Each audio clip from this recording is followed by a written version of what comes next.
Chapter 8. The Arrogance of Power. And Ben-Hadad the king of Syria gathered all his host together, and there were 32 kings with him, and horses and chariots, and he went up and besieged Samaria and warred against it. And he sent messengers to Ahab king of Israel into the city, and said unto him, Thus saith Ben-Hadad, Thy silver and thy gold is mine, thy wives also and thy children, even the goodliest, are mine. And the king of Israel answered and said, My lord, O king, according to thy saying, I am thine and all that I have. And the messengers came again and said, Thus speaketh Ben-Hadad, saying, Although I have sent unto thee, saying, Thou shalt deliver me thy silver and thy gold and thy wives and thy children, yet I will send my servants unto thee tomorrow about this time, and they shall search thine house and the houses of thy servants, and it shall be that whatsoever is pleasant in thine eyes, they shall put it in their hand and take it away. Then the king of Israel called all the elders of the land and said, Mark, I pray you, and see how this man seeketh mischief, for he hath sent unto me for my wives and for my children, for my silver and for my gold, and that I denied not him. And all the elders and all the people said unto him, Hearken not unto him, nor consent. Wherefore he said unto the messengers of Ben-Hadad, Tell my lord the king, all that thou didst send for to thy servant at the first I will do, but this thing I may not do. And the messengers departed and brought him word again. And Ben-Hadad sent unto him and said, The gods do so unto me and more also, if the dust of Samaria shall suffice for handfuls for all the people that follow me. And the king of Israel answered and said, Tell him, let not him that girdeth on his harness boast himself as he that putteth it off. And it came to pass, when Ben-Hadad heard this message as he was drinking, he and the kings in the pavilions, that he said unto his servants, Set yourselves in array. And they set themselves in array against the city. And behold, there came a prophet unto Ahab king of Israel, saying, Thus saith the Lord, Hast thou seen all this great multitude? Behold, I will deliver it into thine hand this day, and thou shalt know that I am the Lord. And Ahab said, By whom? And he said, Thus saith the Lord, even by the young men of the princes of the provinces. And he said, Who shall order the battle? And he answered, Thou. Then he numbered the young men of the princes of the provinces, and they were 232, and after them he numbered all the people, even all the children of Israel, being 7,000. And they went out at noon, but Ben-Hadad was drinking himself drunk in the pavilions, he and the kings, the 32 kings that helped him. And the young men of the princes of the provinces went out first, and Ben-Hadad sent out, and they told him, saying, There are men come out of Samaria. And he said, Whether they be come out for peace, take them alive, or whether they be come out for war, take them alive. So these young men of the princes of the provinces came out of the city, and the army which followed them. And they slew every one his man. The Syrians fled, and Israel pursued them. And Ben-Hadad the king of Syria escaped on a horse with the horsemen. And the king of Israel went out and smote the horses and chariots, and slew the Syrians with a great slaughter. 1 Kings 20, 1-21. Elijah and Elisha were absent in this chapter, but the issues are the same: man's way versus God's way. We have here a dramatic and telling example of the arrogance of power, of sinful power. Ben-Hadad's sudden invasion of Israel was an excellent example of one of the most common of the world's evils, a blind and warped foreign policy. Even in terms of his humanism, Ben-Hadad's foreign policy was insane, but sin is always a form of madness. The great power and threat of the day was Assyria. The forces of Assyria were moving in the direction of Syria and Israel. Humanism, as it faced this crisis, had two answers. First, some of these small states like Israel hoped to see a coalition of states in alliance against Assyria. This was in fact Ahab's policy. At the indecisive Battle of Agar in 853 BC against Shalmaneser III, 850 to 824 BC of Assyria, there was an alliance of 10 kings, including Ahab and Syria, against the Assyrian advance. Such an alliance, however, involved a radical religious compromise, since an alliance requires, at the least, toleration at the least of an ally's faith. Second, Syria looked to an alliance of anti-Assyrian states at times, but when the immediate Assyrian threat was absent, hoped to duplicate Assyrian imperialism by conquering its prospective allies and making them subjects and forced servants of the Syrian power. The ultimatum issued by Ben-Hadad to Ahab is commonplace in history, and in altered forms it is still very much with us. He demanded the wealth of Ahab and his wives and children. To strip a conquered nation of its wealth was to render further resistance less likely. After World War I, Germany was dramatically stripped of wealth by demands for indemnities and reparations. After World War II, Germany was not only stripped, but also partitioned. To strip an enemy of his wealth is thus an ancient practice, sometimes brutally, sometimes with disguises imposed on the loser. Germany practiced it in the Franco-Prussian War. It had previously been often practiced in Germany. After World War II, the Soviet Union openly and brutally exacted land, slave labor, and all kinds of wealth in equipment and other forms from Germany. The Western powers were more discreet and quote-unquote legal. They seized foreign assets, patents, and the like. On the whole, however, the state, and especially the modern state, sees as its chief enemy its own people, and it preys on them daily on one pretext or another. The demand for the conqueror's rulers' wives, and commonly also those of prominent men, was aimed at the humiliation and degradation of the conquered, to shame and disgrace their manhood by commanding their lives at the most intimate point, copulation with their wives. This same arrogance of power is still with us. Adultery is especially appealing to many, not simply for its sexual pleasure, but for the pleasure of degrading and humbling another man by commanding his wife. Men in positions of power often delight in this kind of sexuality. An internationally known historian who died recently was widely known among graduate students for this trait. Because of his power, he could assure his graduate students of good positions. He demanded as his due their wives. In one infamous incident where a student complied grudgingly and resentfully, he openly took the wife during a party in his house into a bedroom with an announced declaration of his purpose. The wives, also hungry for power and advancement, would comply and would despise their husbands. As a secondary factor, Ben-Hadad, by taking over Ahab's wives, would also assume the treaty relationship with the countries from which these women came. Royal marriages were contracted to establish closer ties with another nation. Ben-Hadad would thus become the new factor in these relationships. Another demand by Ben-Hadad was for surrender of the children. The young princes would then be educated and trained in the purposes of the imperial power and returned home only when ready to serve their overlord. Then, even if rebellious, they would still be alien to their own people. This practice is still with us, although the form has changed. The modern state demands that all the children of the nation be surrendered into its hands for education and training to serve the state's purpose.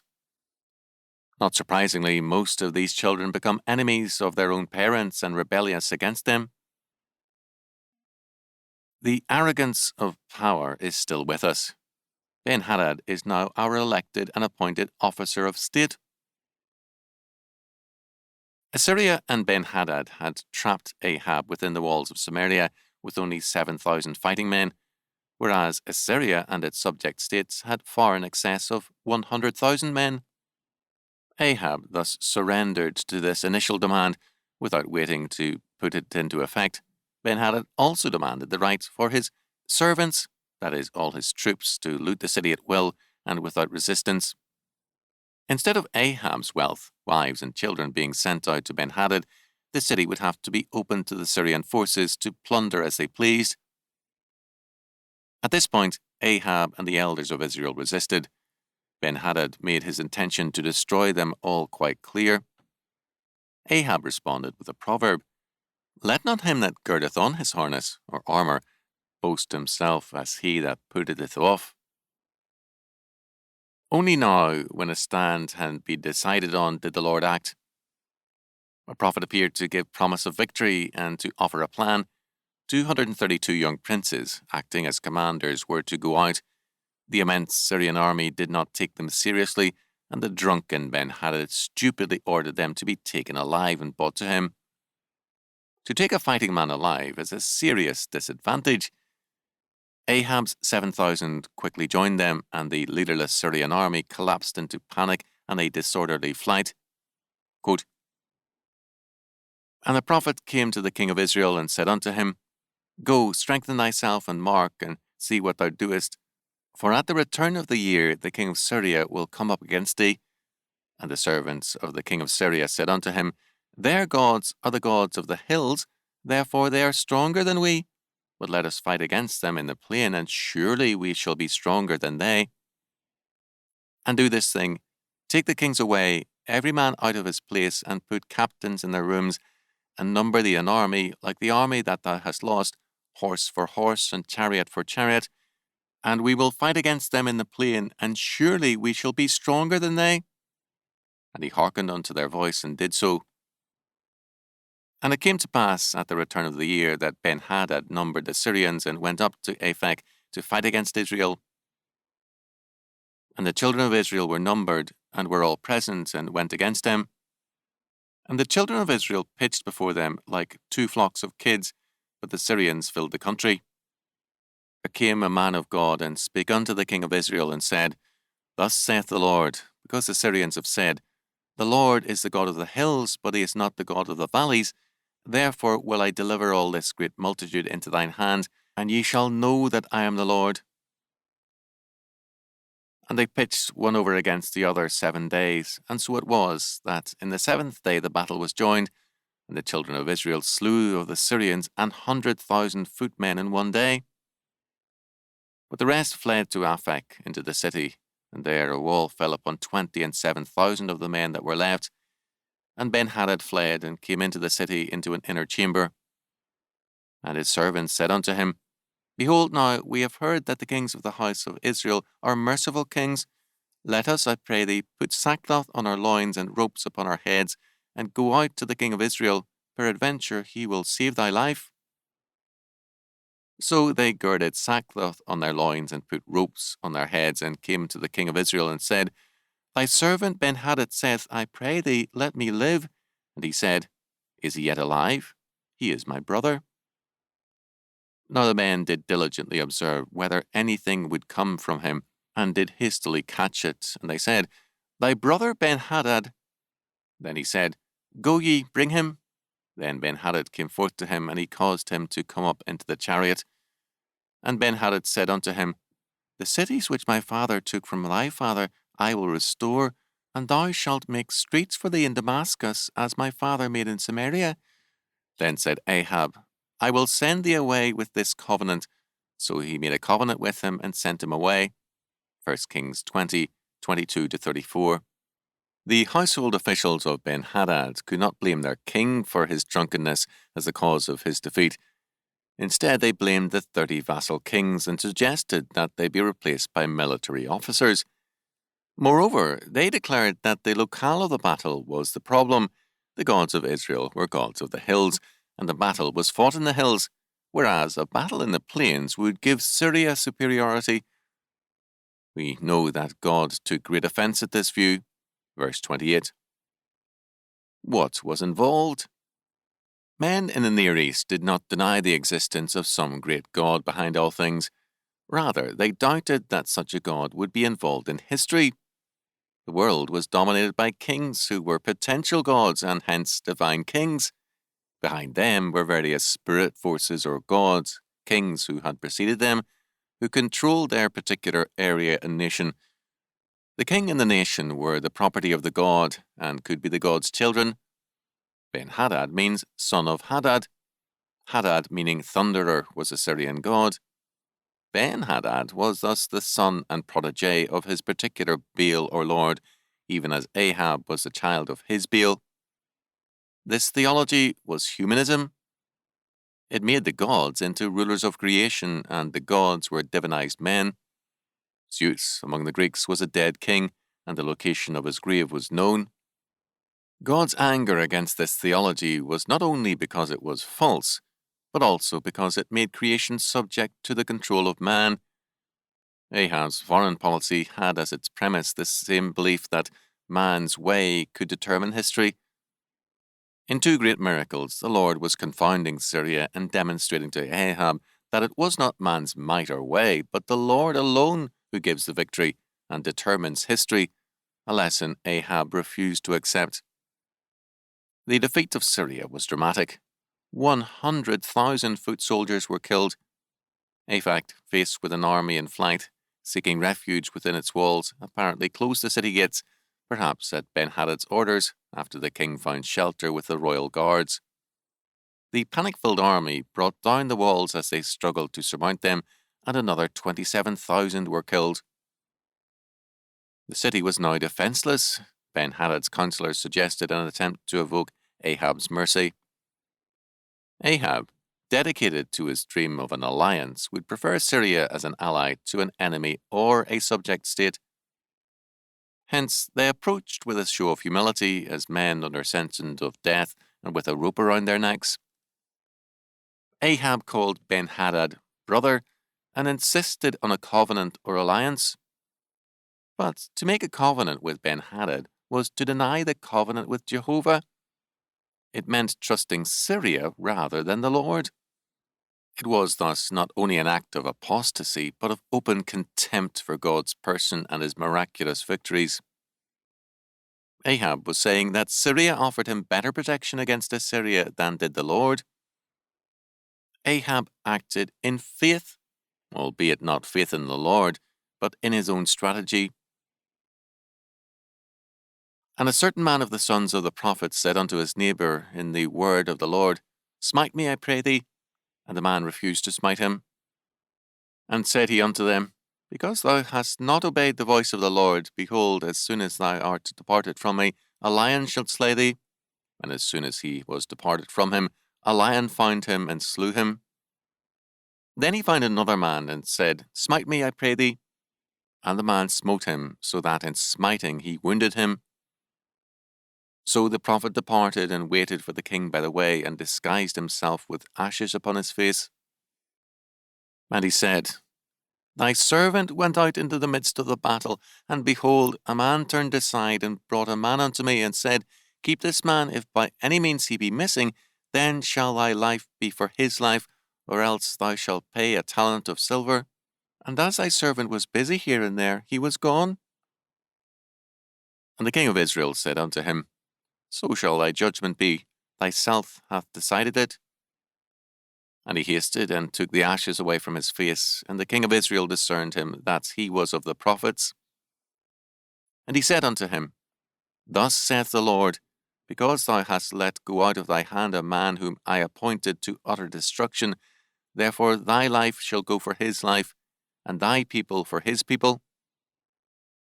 And the king of Israel went to his house heavy and displeased, and came to Samaria. 1 Kings 20, 35-43. The issue was still the same here as at Mount Carmel. God versus Baal, the Lord's way versus man's way. Ahab's trust was in his own devices. No less than Ben-Hadad, he was guilty of the arrogance of power. He knew better than God what was the right way. The Syrian belittled God by limiting his power to the hills. Ahab belittled God even more. The God who twice gave him the victory was denied in every area. Ahab denied God, knowing his power, because he rejected the price of that power, which was covenant faithfulness. Ahab wanted no part of God and his covenant law. He assumed that, having rejected God, he could then proceed on his own. He assumed that it was possible to step outside of God's government and move into a neutral area where man's governments could both operate and prevail. He was thereby limiting God's power as surely as the Syrians did. The arrogance of humanistic power is that it assumes a neutral zone where God's power does not prevail, and where a man can work out his own plans to his heart's content. Ahab found God's covenant law restrictive. His foreign policy offered, he felt, hope for all the little nations of the area against Assyria. God's covenant law and promise were to him unmindful of the big picture, of the totality of concerns, nations, and problems. Ahab was ready to work with God and to accept God's help, but only if God would work with him. An enacted parable followed, which set forth God's intolerance. One son of the prophets, with a revelation from God, demanded that his neighbor strike him. The man refused, and he was sentenced to death by a lion. The lesson was clear. Not even a prophet can sit in judgment on the word of God. Another then struck the son of the prophet, who then either put ashes to simulate perhaps battle dust, or, as some translated, bandages over his face. When Ahab passed by, the young man, appealing to Ahab, said he was a soldier, a very valuable prisoner worth a talent of silver in ransom, a very goodly amount, was entrusted to him. The condition of the trust was that he either forfeit his life if he lost him, or pay the ransom himself, an impossible amount for an ordinary soldier. He lost the man, and now, he said, he was appealing to Ahab for a stay of execution. Ahab curtly refused. The young prophet then revealed himself, saying, "You have judged yourself before God. Ben-Hadad was entrusted to you by God for execution. Because you have released him, your life and your nation are now forfeited before God."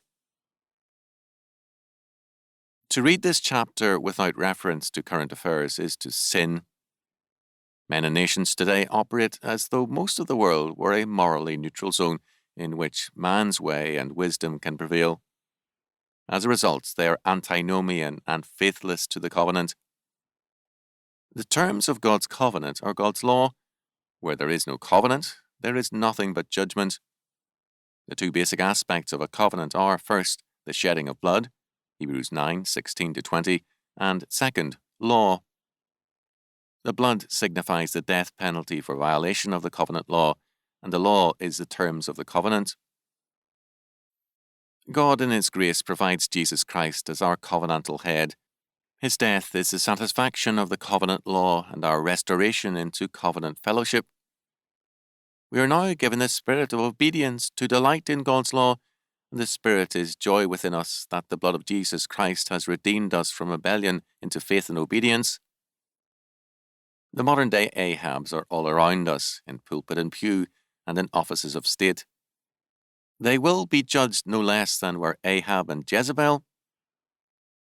The arrogance of humanistic power is always brought low and broken.